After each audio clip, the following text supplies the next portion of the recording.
Hey fans, today I'm doing a different kind of video. Today. This video is going to be pretty long. Well, it's not going to feel long for me, but it's going to for you guys, especially for people who may or may not understand this, but this is a video I've been wanting to do for about a year now. I have officially, almost a year ago, met people from every single country in the world. Yeah. Taiwan, North Korea, Europe, Africa, everywhere. Everywhere in the world. And a lot of unique territories like Guam, the Mariana Islands, Martinique, Aruba, Tibet, probably a few others that I'm missing that are undisputed territories. Greenland, Northern Ireland, all those places, Hong Kong, Macau, Somaliland, Iraqi Kurdistan,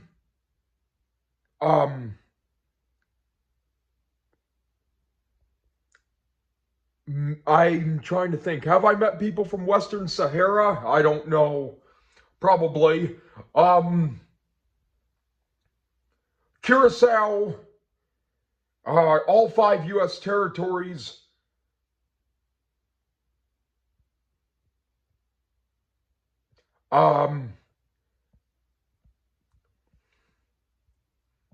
Macau.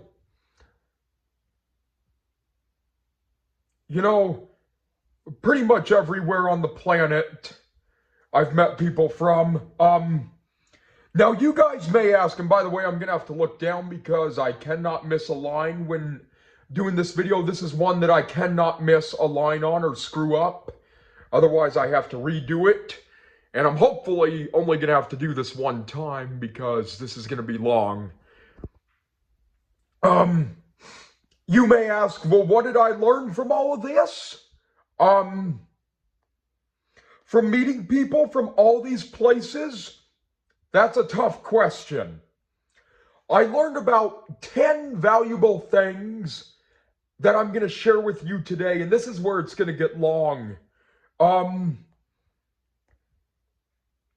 of the biggest things I learned is how the world is a very kind place.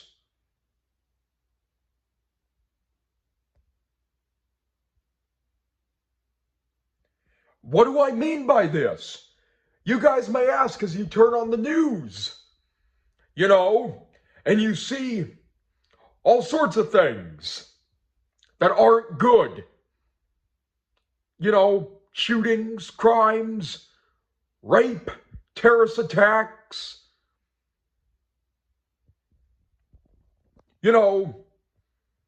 Police doing not good things, riots, protests, all that stuff is shown. Well, I have many friends in and from many, many different countries around the world. I have friends in every single livable continent.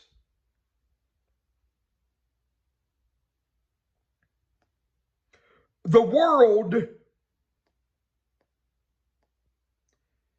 is mostly willing to answer any kind of questions, be it cultural, personal, like about age and birthday, stuff like that, about themselves, their personal lives, their family, and they're willing to break false stereotypes about their country, region, hometown, or culture. The best thing to do is ask them. That's one thing I've learned. Well, one of the biggest things I've learned. And they're willing to share their culture. What do I mean by this? Well, There are a lot of assumptions around the world that the French are rude, the Spanish are lazy, Lebanon's a desert. Refugees don't like to remember where they're from. These are all false. French people are really nice. I have 3 friends in France. Spanish people are really hardworking. You know, my good friend works really hard at an amusement park that's open year-round. Lebanon has some of the best skiing, and so does Iran. And this is the biggest one. Refugees love to share their culture with people, whether it be through food, storytelling, cultural exchanges. They love it. I can't count how many times in Feast World Kitchen, World Refugee Days, on the plane, on the subway, you know, at other restaurants, stores, people love to share their culture. It doesn't matter if they had to flee, you know. They may not like talking about the way their nation is now, but they love talking about how they remember it. You know, for an example, I have an uncle who fled Cuba when he was 17. And he loves talking about Cuba, you know, the culture and everything. But people will say that he doesn't like to talk about his experience in Cuba. No, no, no, no, no, no, no, no, no, no, no, no, no, no, no. No. He loves talking about Cuba as how he remembers it. But he doesn't like talking about the way it is now. You don't have to be a refugee to learn this. You know, there are places that aren't the same as I remember. I don't necessarily care to talk about the way certain things are now. You know, the culture and the experiences and the way a nation is in the present day is very different. Those are all 3 very different topics to be discussing. Very different topics to be discussing. You know, there is an Afghan restaurant down by my house. Those people love to talk about Afghanistan, but they probably don't like talking about the way it is now with the Taliban and everything, because it's probably not the same as they remember. And I bet it's not. You know, but they love sharing their culture. That's why they operate businesses around the nation and around the globe.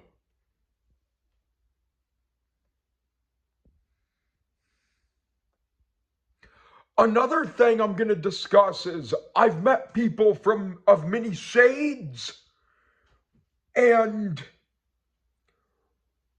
regions and tribes. What do I mean by this? Well,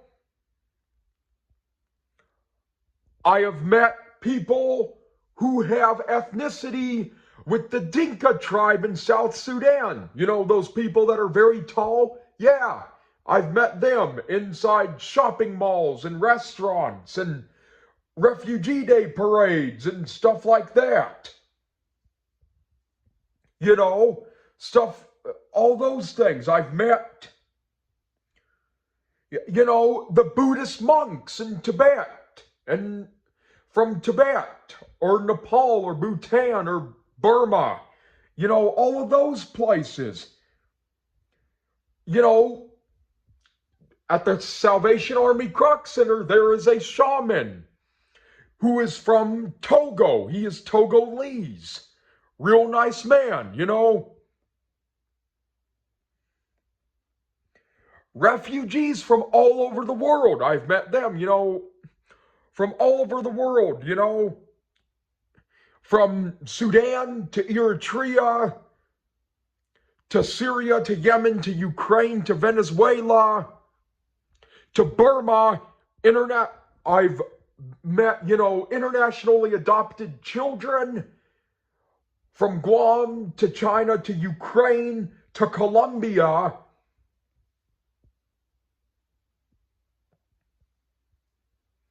families from all over the world I have befriended. You know, from Switzerland to Suriname to Sudan to South Korea, I've made friends with many of them that I'm still in touch with to this day, years or months later. You know, stuff like that. Another big lesson I learned is food is the ultimate connector because everybody needs it.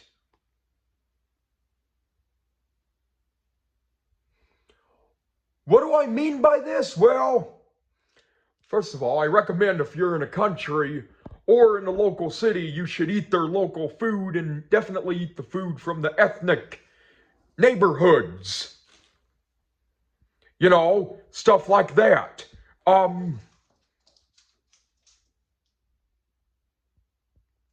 of those things.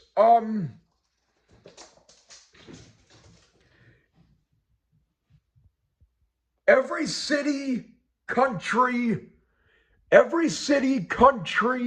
and village has its own unique food. Well, what do I mean by this? From the British fry-up of the UK to the pizza, pasta, and gelato of Italy to the spongy injera of Ethiopia to the fufu, which is like a porridge in Nigeria, to the dumplings in China, Taiwan, and Japan, you know, to the butter chicken and palau rice of India. You know, food is a connection.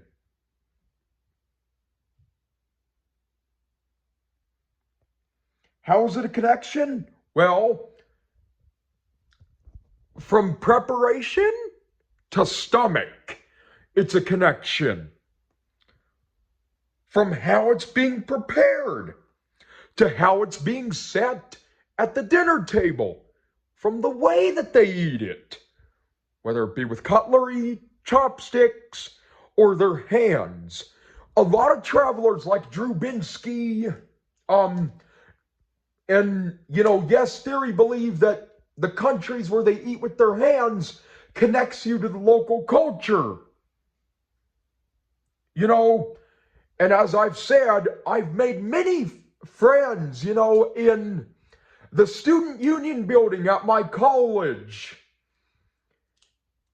in lodges at national parks, at restaurants, that I am still in touch with 3 years later. You know, at barbecues, at potlucks, you know, the Monday night dinner in Coeur d'Alene. I've made many friends. You know, food is the ultimate connector. You make friends through the stomach. I have a friend who is Vietnamese. She came here with her husband who was a Peace Corps volunteer. My grandmother made some lemon squares, and you know, that's a very common thing in parts of Asia. Her birthday had just passed. We gave her some of the lemon squares, and she was very grateful. It reminded her of her homeland. By the way, I really like lemon squares. Another thing I've learned is anything is possible. And this doesn't revolve around meeting people. This does not just revolve around meeting people from every single country in the world. Not at all. Yes, so many things that I wouldn't have thought about in the past are possible. because of people I've met and things I've done. That could be finding lost episodes of a TV show, survivors of harrowing stuff like wars and natural disasters, and much, much more. You know, calling internationally for free, RVs driving by themselves, you know, all of these things are possible and are starting to happen. I've studied a lot of these things inside and out, too. Another one, and I don't want any comments about this, just so you know, but this is a belief that I'm sure a lot of my fans are going to have, especially if they follow me on the Just Go app or follow Drew Binsky and Yes Theory. Terrorism has no religion. None. And I know I'm going to get a lot of people, especially from an older generation, shaking their head at me. But the world is a book, and those who don't travel or meet the people from around the world read only a page.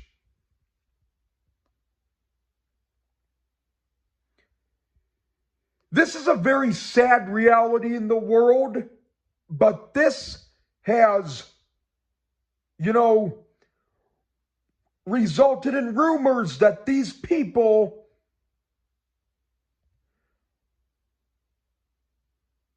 from Middle Eastern and or Central Asian countries, you know, this has resulted in rumors that these people who are from Central Asia, the Middle East, and even North Africa sometimes, you know, it's affected them. But I'm going to tell you,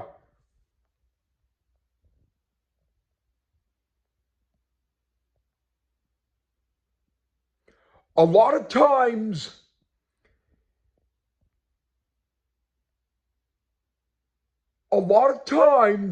the people who create these issues are not even from Middle Eastern countries. As I said, you know, because I do a news run every single evening, you know.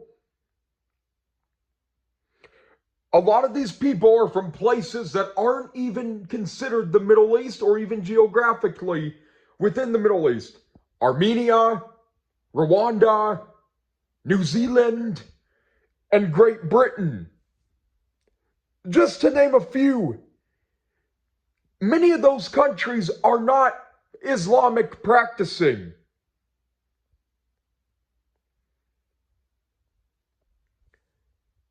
If the particular person doing these events even practices a religion at all.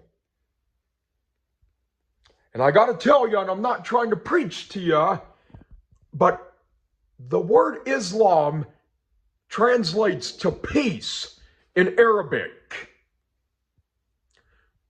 I'll say it again. The word Islam translates to peace in Arabic.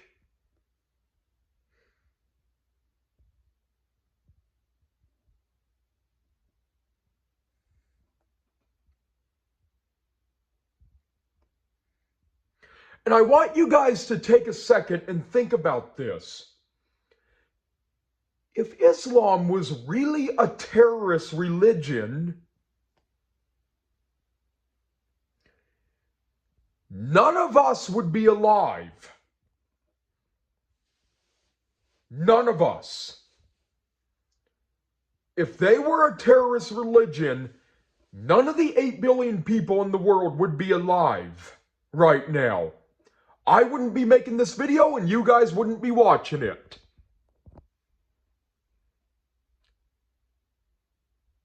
Take a second to think about this.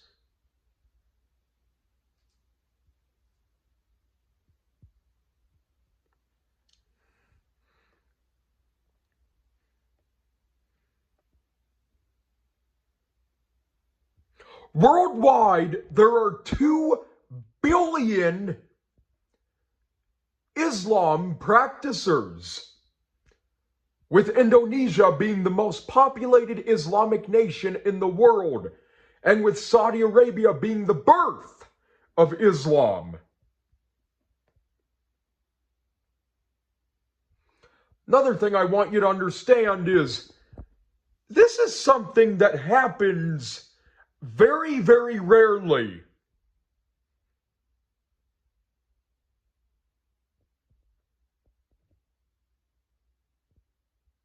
Very rarely. And another thing you got to think about is, if that was really a terrorist religion, would tour companies like Gate One, G Adventures, and others still be given tours around the Middle East? I don't think so.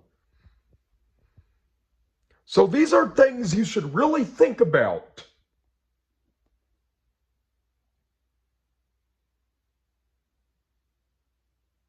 Another lesson I've learned.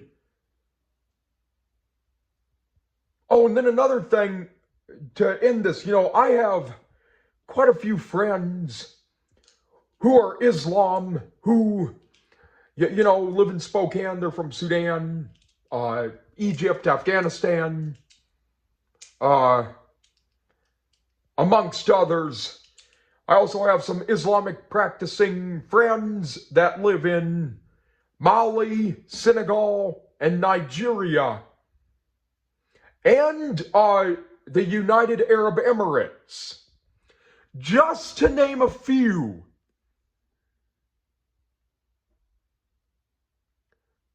Just to name a few of these nations.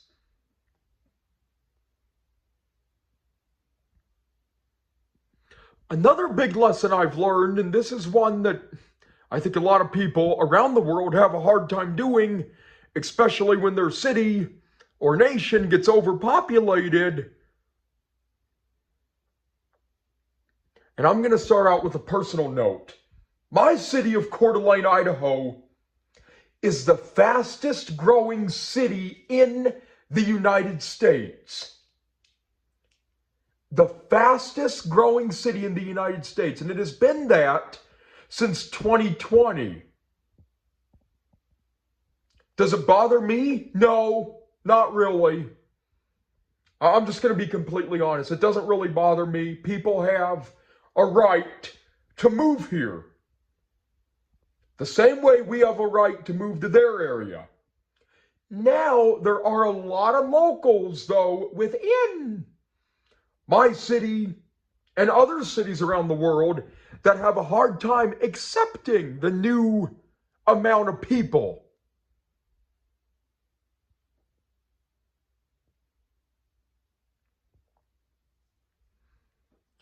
Dar es Salaam, the capital city of Tanzania, is the fastest growing city in the world. Dar es Salaam, Tanzania, is the fastest growing city in the world. And I don't think they complain about it as much because they're probably used to it and they know that they have bigger fish to fry. Getting water from the wells, stuff like that. So, diversity is what makes the world go round. Take a second to think about this. The world would be very boring if everyone looked like you, dressed like you, spoke the same language as you, ate the same foods as you, practiced the same religion you did, and did the same things that you do every single day.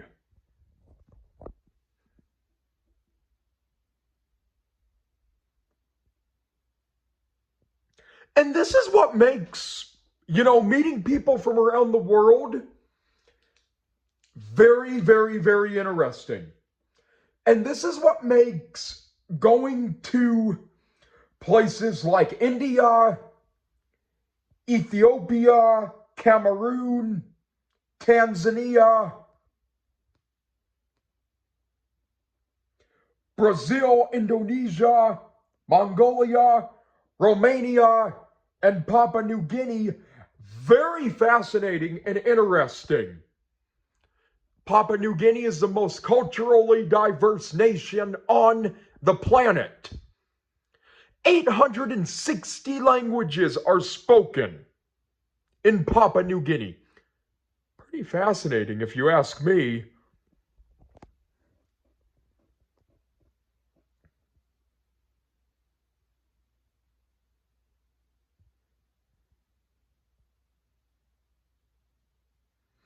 Another thing that I learned is politics and political beliefs do not matter in people.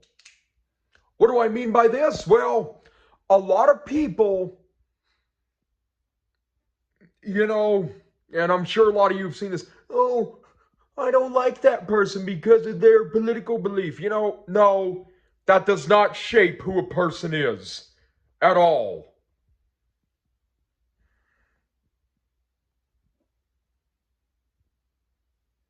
Not at all.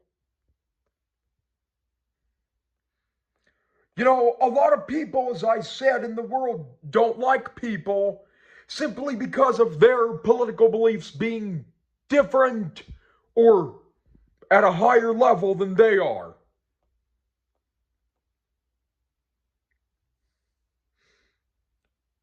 I gotta tell you that it is wrong to do that. It's wrong to do those things. People, and this is all 8 billion of us, and there's tribes in Africa who don't know any different. People are not shaped by politics and never have been. Yes, every country has a leader, a prime minister, a dictator, a king, a queen, a president. But whether they support them or don't support them does not shape who they are. Now you may ask, what shapes a person's character then, QWC? Well,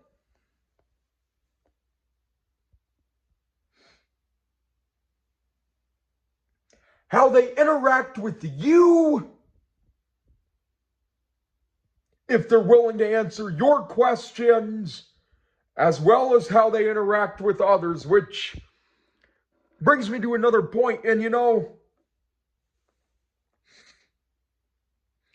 not their wealth, their political beliefs, or their religious beliefs. And I gotta tell you, I almost rarely ask somebody about their religion.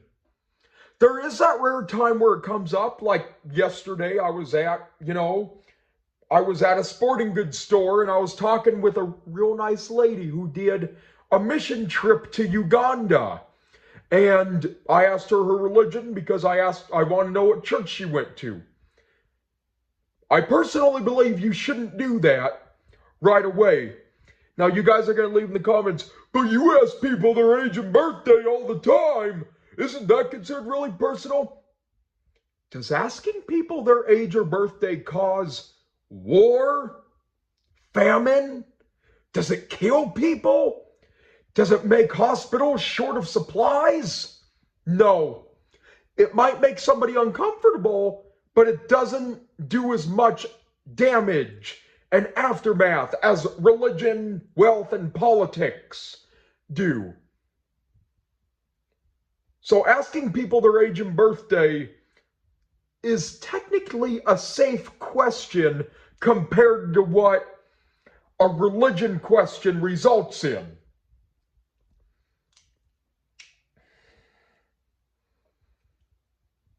You know, and I gotta tell you, a couple of years ago, me and my family were watching Teen Mom OG.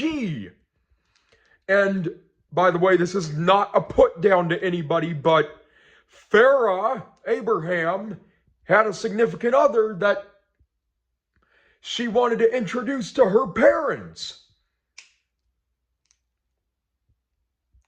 In my opinion, her mother got way too personal with the man.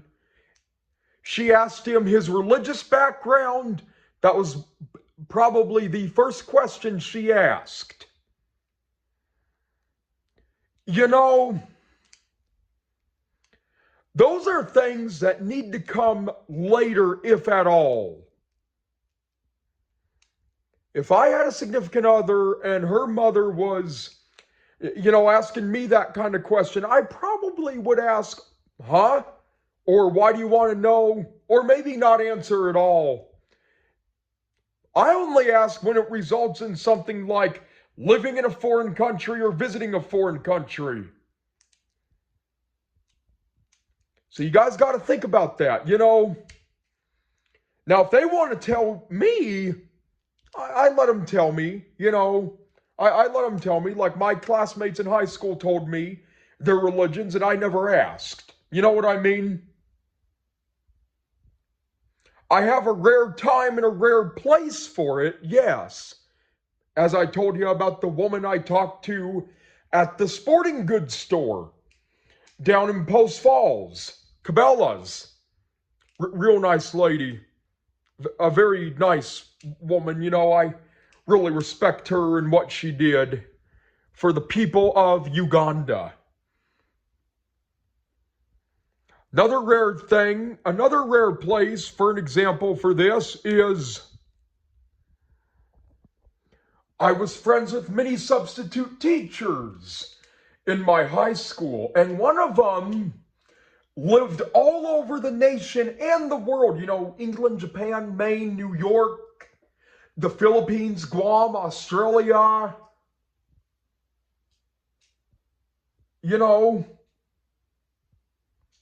As a missionary.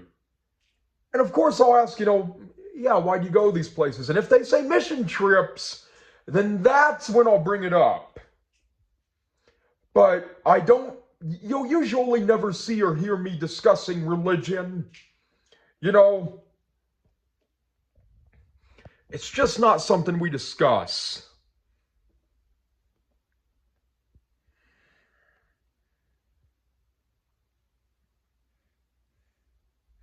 Another life lesson I learned, and you don't necessarily have to meet people from all around the world to do this.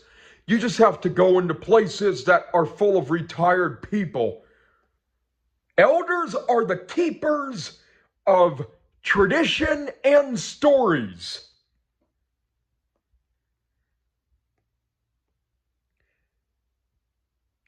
After making so many efforts to scout out elderly populations where they hang out around my community, around England, around the Netherlands, around Washington, D.C., all of that. Scouting out the elderly generation, I've learned that they are the keepers of numerous things.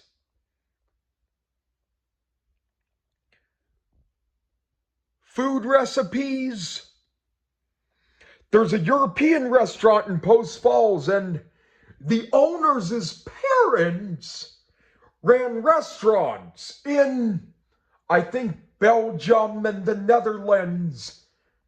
The owners' parents have since deceased, but they still use those same traditional recipes and menus in the restaurant now. So that is one, and at this European restaurant, you can get Belgian waffles, Dutch foods, German foods, you can get Danishes, you can get, bangers and mash, you can get a Greek thing, there's plenty of great things you can get, and it's really good, by the way. If you guys are interested, I can put a link to the website in the description. Just leave a comment and I'll tell you if any of you guys are interested. They have 2 locations. The first one is in Washington, Pullman. And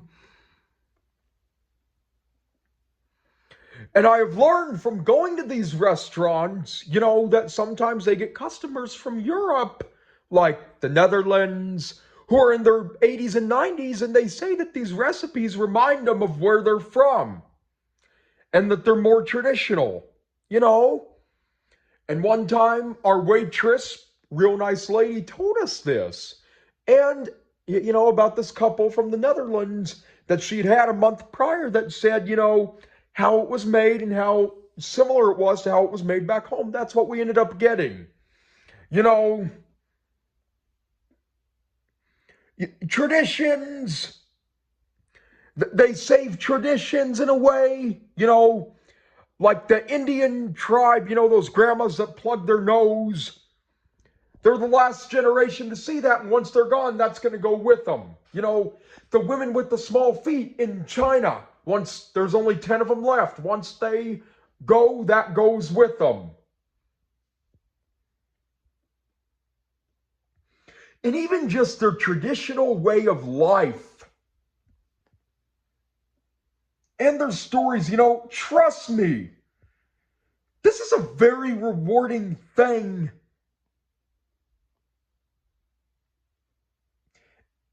They have a very good outlook on things. And if you work or volunteer at a assisted living or senior center, or even work at, a restaurant or a grocery store that has a big elderly population, or go to a church that has a big elderly population, you'll see what I mean in that regard. In fact, I got to tell you, a lot of my friends are over 60 years old. A lot of them. Tourists I've met, friends I talk to locally, a lot of them are over 65 years old. Is that a bad thing? No. But some people will worry and think, wow, he's young and he doesn't even have friends his age. No, I have plenty of friends my own age, but my outlook is a lot more with the older people's outlook. And I'll talk about this in a future video if you guys want.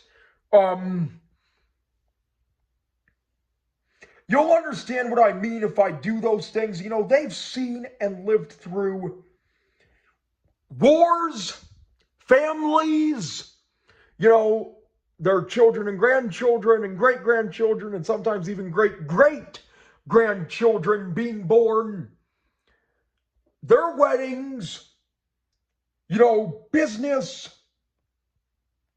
and even just their experiences. What do I mean by this? Well, a lot of relationships in the United States are failing because people are not following the 3 C's: communication, commitment, and oh gosh.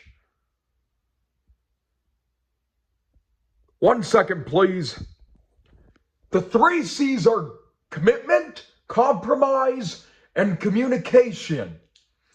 And any youth pastor or any retired minister would tell you this. A friend I have, went on mission trips to the Philippines to teach the youth how to have successful friendships and relationships, not just with significant others, but bosses, co-workers, all those things.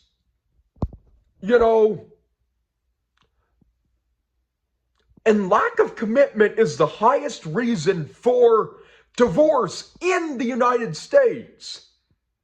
The average marriage lasts about 8 years now. My cousin just got a divorce after 7 years. Just barely beat it. Just barely made it.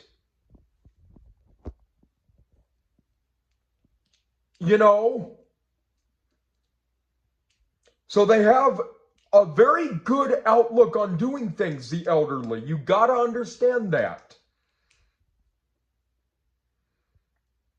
Also, I read the obituaries all the time and I hear, some of the sweetest stories with the happiest couples who had 60 to 75 years of marriage, traveling the world hand in hand, Couple days ago, we had an obituary of a war bride who left England after the war ended. They had a 77-year marriage.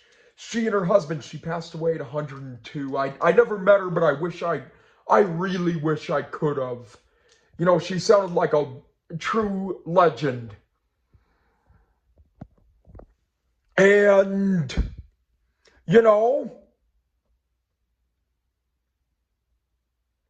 to my classmates who have been engaged, who have recently gotten engaged, good luck. Good luck. I wish you all the best. And then my last big thing is kids as well as adults are incredibly resilient and adaptable. This is something you also don't have to meet people from every nation in the world to learn. You don't even have to travel to learn this.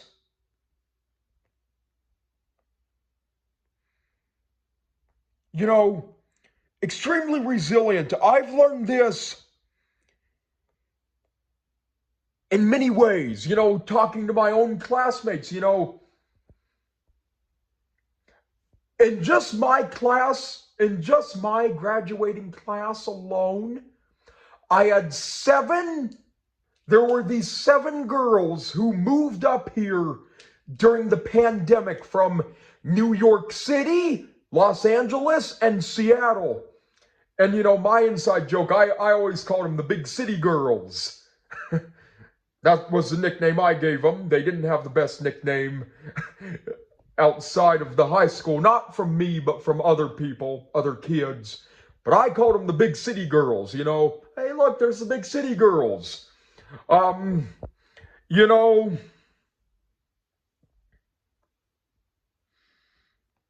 they all came up here during the summer of 2020, during the quarantine. And most of them, I got to tell you, like the ones from Hawaii, New York, and LA, to my knowledge, they haven't been back to where they're from. Since then, they've never been back. New York City's miles away, Hawaii's long flight. They've never been back.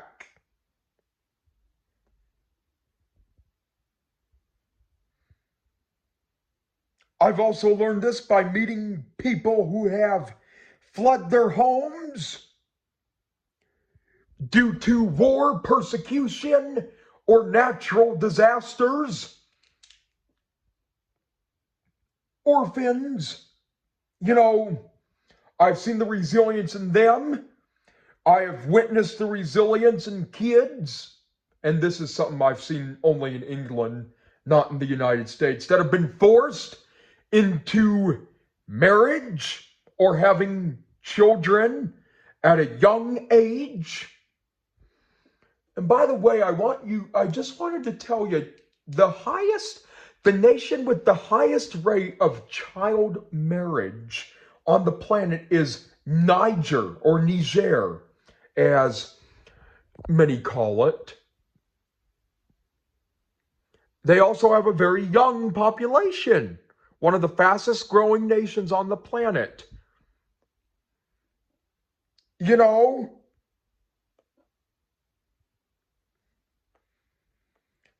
Children who have been brought up by, an alcohol addicted parent, a drug addicted parent, a PTSD victimized parent,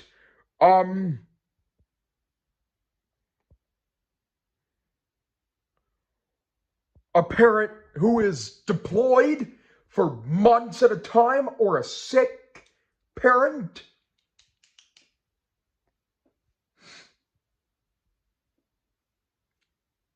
Or have even, lost a parent in war. We had a member on Just Go who lost her mother in the Ukrainian war. She was a real resilient young gal.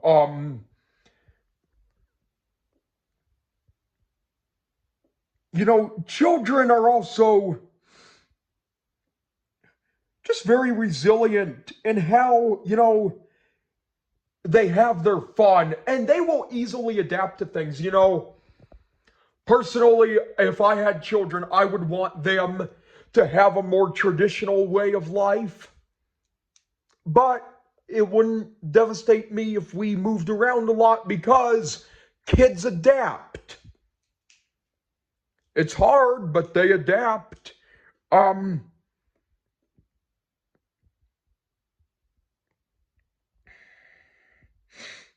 Just in the ways they have their fun, whether it be, going to a Broadway show in New York City,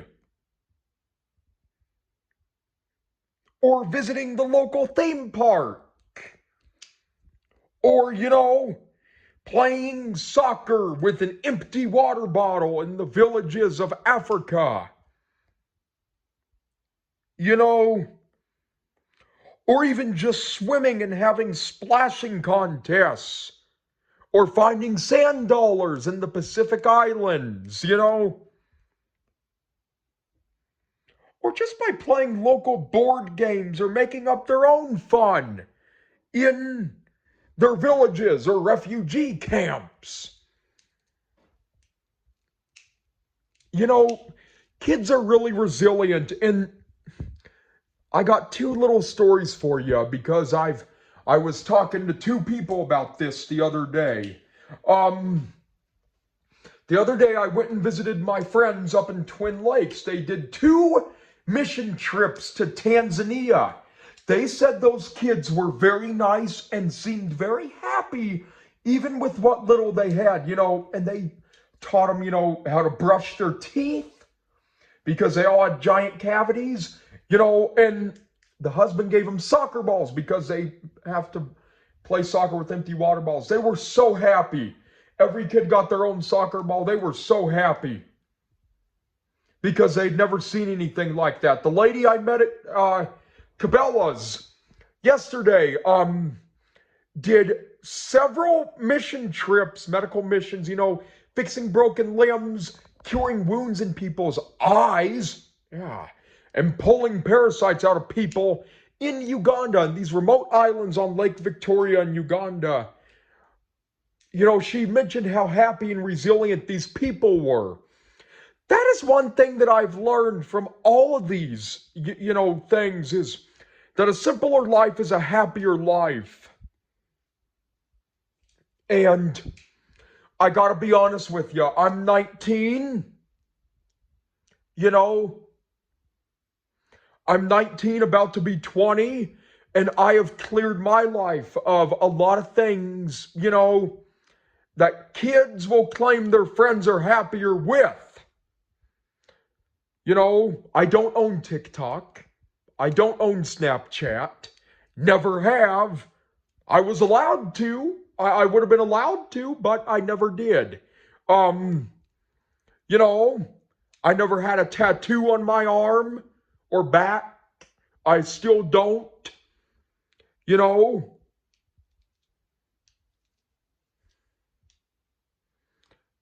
I don't need to walk around saying 6'7". We don't need, a smartphone or the newest Nintendo Switch D2, stuff like that. You don't need a $200 toy, You don't need those things, That is one of the things I've learned, my classmates, some of them were very poor. Some of them were poorest of the poor in my community, you wouldn't have known. They were really happy, outgoing kids, participated in Future Farmers of America, business professionals of America, all these things you wouldn't have known. You know, there's Congolese refugees in Boise. You wouldn't have known what they have been through. There's Haitians in Springfield, Ohio. You wouldn't have known. You know, and these are things I've learned, you know, from meeting people from all these places. You know, I hope it'll have an impact, the same impact on you like it did for me. You know, it's a very rewarding thing that I've experienced, you know. And I hope you guys enjoyed my little lecture. And please don't forget to subscribe. This is just a small sample of what's to come in the near future.